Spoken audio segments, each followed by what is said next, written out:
जी hello दोस्तों, मैं हूं कमर सीमा और उम्मीद है आप लोग ठीक होंगे। दोस्तों, इस वक्त पाकिस्तान में बड़े सख्त फ्लड्स आए हैं। पूरी दुनिया पाकिस्तान को जो है वो एड भेज रही है, ह्यूमैनिटेरियन असिस्टेंस भेज रही है। और हम बड़ी तनकीद कर चुके हैं इस चीज़ के ऊपर भी कि देखें, कभी तो हमारी हुकूमतें जाती हैं और जाके कहती हैं कि जनाब हमें जो है वो हमारी इकोनॉमिक कंडीशन ठीक नहीं है, उसके लिए असिस्टेंस दी जाए। और फिर कभी हम जाके ये कहते हैं कि हमारे मुल्क में फ्लड्स आए हुए हैं और ज़लज़ले आए हुए हैं, हमारी मदद की जाए। अनफॉर्चुनेटली बड़ी डिफ़िकल्ट सिचुएशन में है।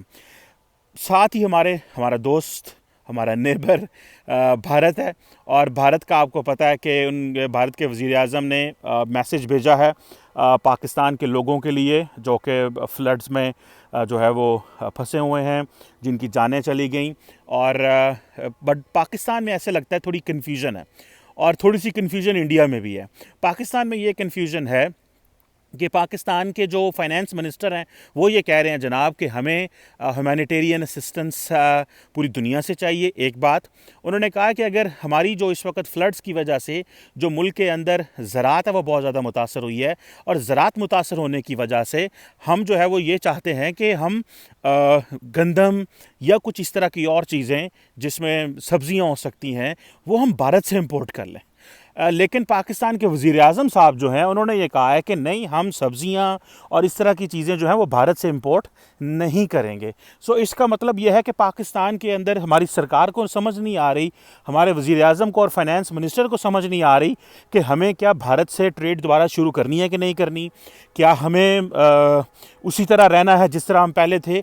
इसी तरह साबिक़ वज़ीर आज़म इमरान खान साहब थे, जब एज ए फाइनेंस मिनिस्टर वो सोचते हैं कि भारत से ट्रेड करनी चाहिए तो वो कहते हैं बिल्कुल करनी चाहिए। लेकिन जब एज ए प्राइम मिनिस्टर बात करते हैं तो वो कहते हैं नहीं, हमें भारत से ट्रेड बिल्कुल नहीं करनी चाहिए। सो ये ज़ाहिर बात है, एक बड़ा डिफ़िकल्ट मोमेंट है पाकिस्तान के लिए। और इस तरह की चीज़ें सोचना कि हम हमारा आइंदा आने वाले दिनों में क्या जो है वो कंडीशन हो सकती है, या हम जिसे कहते हैं ना किन मुश्किलात का मुकाबला हमें करना पड़ सकता है। मुझे ऐसे लगता है कि एक तो पाकिस्तान में कन्फ्यूजन है कि वज़ीर ख़जाना कहते हैं कि ट्रेड हम भारत से शुरू करें। अब ट्रेड हमने बंद की हुई है, ट्रेड इंडिया ने भी बंद कर दी है। इंडिया ने हमें मोस्ट फेवरेट नेशन स्टेटस दिया, हमने वो स्टेटस आज तक इंडिया को नहीं दिया, जो कि मैं समझता हूँ इंतहाई अनफेयर था। उन्होंने हमें वो स्टेटस दिया बैक इन 1991 1992, जब इंडिया ने ट्रेड लिबरलाइजेशन, इकोनॉमिक लिबरलाइजेशन की बात की, तो इंडिया पॉलिटिकली बड़ा मैच्योर और खुल के वो सामने आया। और उन्होंने समझा कि पाकिस्तान को अगर हम ये स्टेटस दे दें तो शायद ट्रेड अच्छी हो जाए। लेकिन अनफॉर्चुनेटली पाकिस्तान की कंडीशन ये थी कि पाकिस्तान ये समझता था कि अगर हमने ये दे दी तो शायद कश्मीर का मसला हल नहीं होगा। अब माजी में ये होता रहा कि जब पाकिस्तान, इंडिया हमसे कहता रहा आए ट्रेड करें, आए इकोनॉमिकली इंगेज हों, जेल हों, तो हम कहते थे पहले कश्मीर का मसला हल करो। आज जब हम कहते हैं कि आए ट्रेड करें और इंडिया कहता है कि नहीं, पहले दहशतगर्दी का मसला हल करें। सो मामलात जो हैं वो सारे बड़े ख़राब हैं दोनों मुल्कों के दरमियान। अनफॉर्चुनेट सिचुएशन है। मैं अभी थोड़ी देर पहले एक इंडियन टेलीविज़न पे था, तो वहाँ पे अभी डिस्कशन हुई और ये बातें हुई कि जो भारत है उसको पाकिस्तान को सपोर्ट करना चाहिए कि नहीं करना चाहिए। वहाँ पे पैनलिस्ट ने कहा कि अगर पाकिस्तान हमें रिक्वेस्ट करे तो हमें सपोर्ट करना चाहिए, क्योंकि नरेंद्र मोदी साहब ने भी जो है वो कहा है कि पाकिस्तान के लोगों के साथ हैं, लेकिन उन्होंने कोई एड या ह्यूमैनिटेरियन असिस्टेंस नहीं भेजी। मेरा मौक़िफ़ इसमें यह था कि ह्यूमैनिटेरियन असिस्टेंस जो है उसका ताल्लुक जो है वो किसी देश से नहीं होना चाहिए, किसी मुल्क से नहीं होना चाहिए। देखिए, पाकिस्तान के अंदर इस वक्त हज़ारों लोग जो हैं वो जान की बाजी हार रहे हैं। एक एड आनी है, ह्यूमैनिटेरियन असिस्टेंस आनी है ऑस्ट्रेलिया से, और एक ह्यूमैनिटेरियन असिस्टेंस आनी है भारत से, लेट्स से आपके नज़दीक तरीन जो ममालिक हैं उनसे।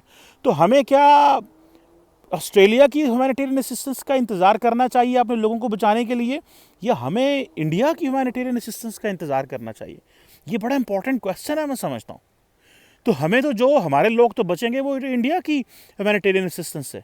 लेकिन हम अगर इसी तरह सोचते रहेंगे कि नहीं जनाब वो तो हमारा दुश्मन मुल्क है, वो इस तरह है, ये वो है, तो चीज़ें तो इस तरह बेहतर नहीं होंगी। हमें तो अपने लोगों को बचाना है। हमारे लोग किस तरह बच सकते हैं? उनको जल्दी से जल्दी खुराक मिले, खुराक ना भी मिले, कम से कम छत तो मिले, मेडिसिन मिले, जो कि ज़्यादा इंपॉर्टेंट चीज़ें हैं। मैं जिस इंडियन टीवी बैठा हुआ था वहाँ एक जलसा भी थे और वो कह रहे थे कि मुझे पुणे के कुछ डॉक्टर्स ने कहा कि वो पाकिस्तान आना चाहते हैं और मेडिकल सपोर्ट करना चाहते हैं पाकिस्तानियों की, वो पाकिस्तान में लोगों की मदद करना चाहते हैं। तो बहुत अच्छा लगा ये सुन के, ये समझ के कि देखिए पाकिस्तान में बड़े भारत के और पाकिस्तान के कैसे भी ताल्लुकात हैं, लेकिन लोग जो हैं वो एक दूसरे की मदद करना चाहते हैं। लोग चाहते हैं, लोगों को इस चीज़ की फ़िक्र है, लेकिन पाकिस्तान के सियासी मामलात इतने ख़राब हैं और इतनी उनकी जो शक्ल है वो इतनी बिगड़ गई है कि अब सियासतदान जो हैं वो आवाम को इस मुश्किल वक्त में भी एक दूसरे के करीब नहीं कर सकते। सो बजाय इसके कि अब हम जो है वो ऑस्ट्रेलिया से एड लेंगे। देखिए एक वक्त था कि जब इंडिया में सैलाब आया, I think in south of India बहुत सारे सैलाब आए, तो पाकिस्तान में ने भी ह्यूमैनिटेरियन असिस्टेंस के लिए कहा था इंडिया को, लेकिन इंडिया ने कहा हमें आपकी ह्यूमैनिटेरियन असिस्टेंस नहीं चाहिए। बहुत सारे लोग इंडिया में ये बात कह रहे थे कि भाई आप जो है पाकिस्तान को ह्यूमैनिटेरियन असिस्टेंस भेज दें, आप जहाज़ भेज दें। लेकिन फिर इंडिया के बहुत सारे लोगों ने ये भी सोचा कि अगर हमने वो असिस्टेंस भेज दी तो अगर पाकिस्तान ने इनकार कर दिया तो फिर हम क्या करेंगे। बहुत वैलिड पॉइंट था ये, बिल्कुल बड़ा ही वैलिड पॉइंट है, ये इंपॉर्टेंट बात है। मेरा ख्याल है कि ज़ाहिर बात है इस हवाले से किसी न किसी तरह की डिप्लोमेटिक कन्वर्सेशन, कोरस्पॉन्डेंस होनी चाहिए, फिर एड आनी चाहिए, ताकि ये ना हो कि इंडिया भेजे उनके लिए भी बजाय से कि चीज़ें अच्छे शक्ल देने की बुरी शक्ल जो है वो हम बना लें। लेकिन जो सेंट्रल क्वेश्चन में जिसको जो मेरे लिए इम्पॉर्टेंट है और जिसकी वैल्यू ज़्यादा है वो है कि क्या पाकिस्तान जो है इंडिया के साथ ट्रेड अपनी शुरू करेगा कि नहीं करेगा। ये है वो क्वेश्चन, क्योंकि पाकिस्तान को ये चीज़ देखनी है या पाकिस्तान को जो चीज़ समझनी है वो ये है कि पाकिस्तान की जो फसलें हैं वो तो तबाह हो गई। पाकिस्तान की जो जिसे आप कह लें कि जो सब्जियां थी वो तो तबाह हो गई। अब पाकिस्तान में 4 गुना या 6 गुना या 8 गुना महंगी सब्जियां जो हम कहीं और से लेंगे या उनकी कीमतें बढ़ चुकी हैं, तो उससे ज़्यादा अच्छा नहीं है कि हम वो चीज़ें इंडिया से इंपोर्ट कर लें। मैं बहुत सारे इंडियंस को जानता हूँ, खास करके पंजाब में और वो जो स्टेट्स जो पाकिस्तान से नेबरिंग स्टेट्स हैं, वो कहते हैं कि भाई हम तो पाकिस्तान को चाहते हैं कि ट्रेड खुले ताकि हमारी जो सब्जियों की कीमत या जो हमारी प्रोडक्ट्स की कीमत इंडिया के अंदर बाकी शहरों में जाती है सस्ती हैं, वो हमें पाकिस्तान में बेहतर दामों मिल सकेगी।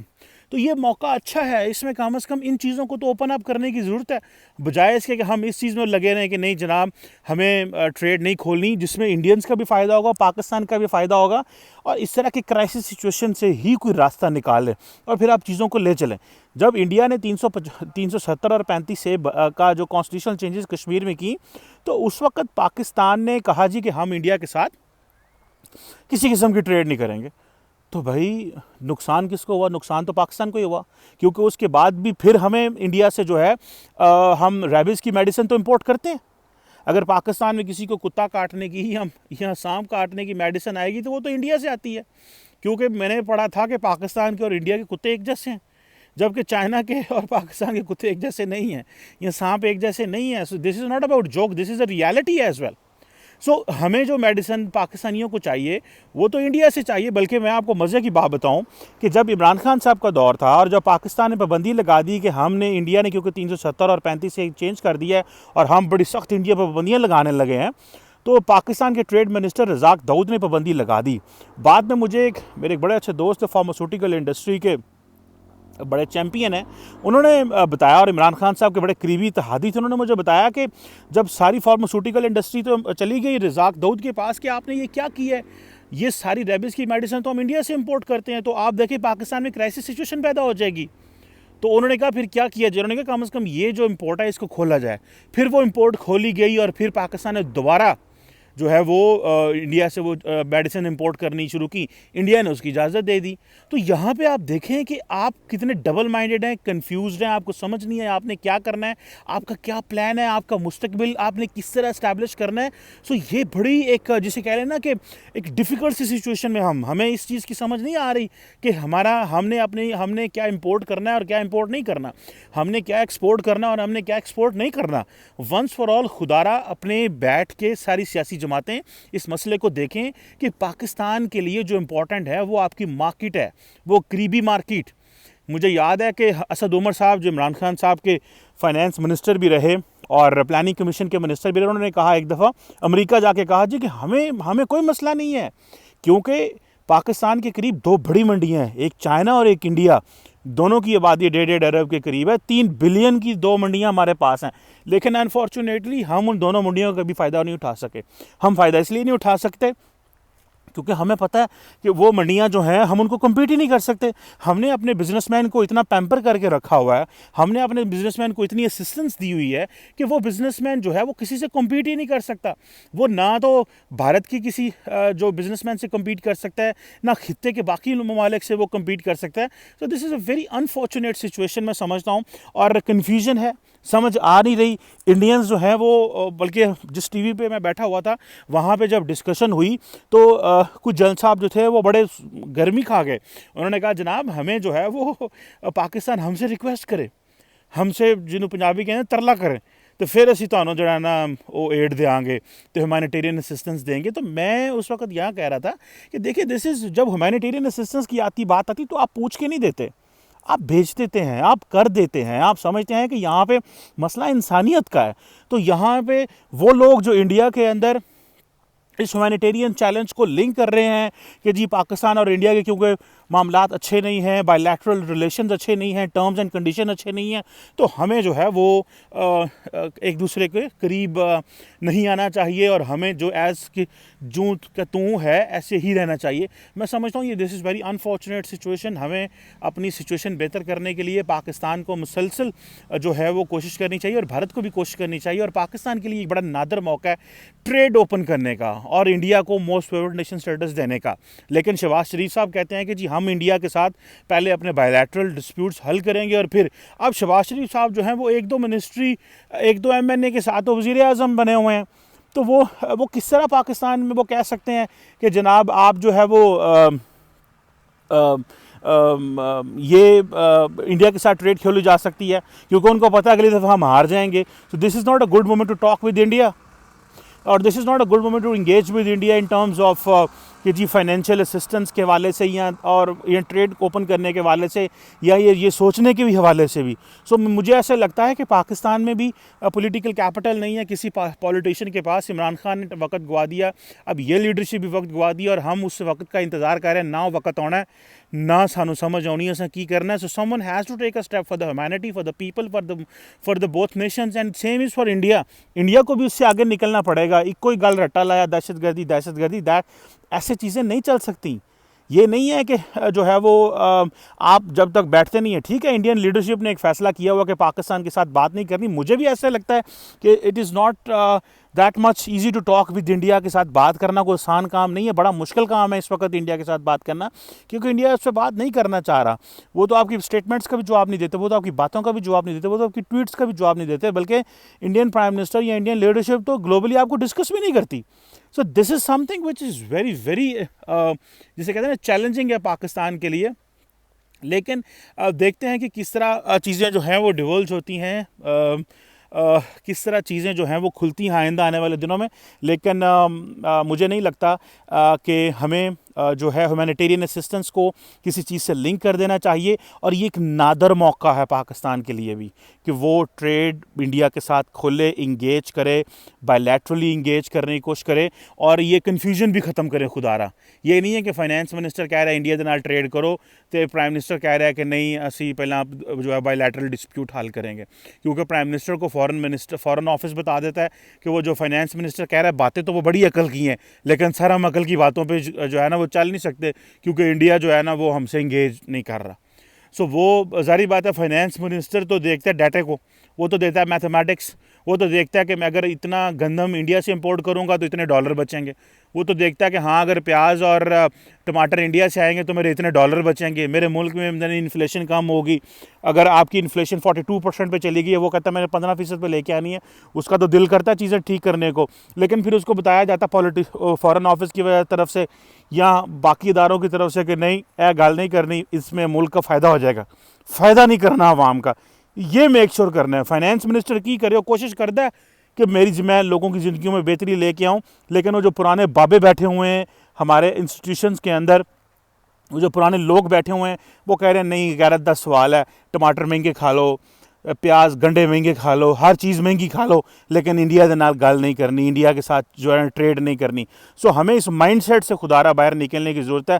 दैट्स दी ओनली वे हम सर्वाइव कर सकते हैं, वरना चैलेंजेस मल्टीप्लाई होते जाएंगे, और जब चैलेंजेस मल्टीप्लाई होंगे तो उनको कोई भी नहीं रोक सकता। इसी तरह एन जी खपते रहेंगे, एक क्राइसिस आएगा, फिर दूजा आएगा, फिर तीजा आएगा, तो एन जी रौला पैंदा रहेगा। So one should take a step, कदम उठाएं, कुछ नहीं होता। पाकिस्तान जो है ना, सियासतदानों को कोई पॉलिटिकल सियासी नुकसान नहीं होगा, सिर्फ कदम लेने की ज़रूरत है। वो कहते हैं ना, Fortune favours the brave, that is what is important. Thank you very much.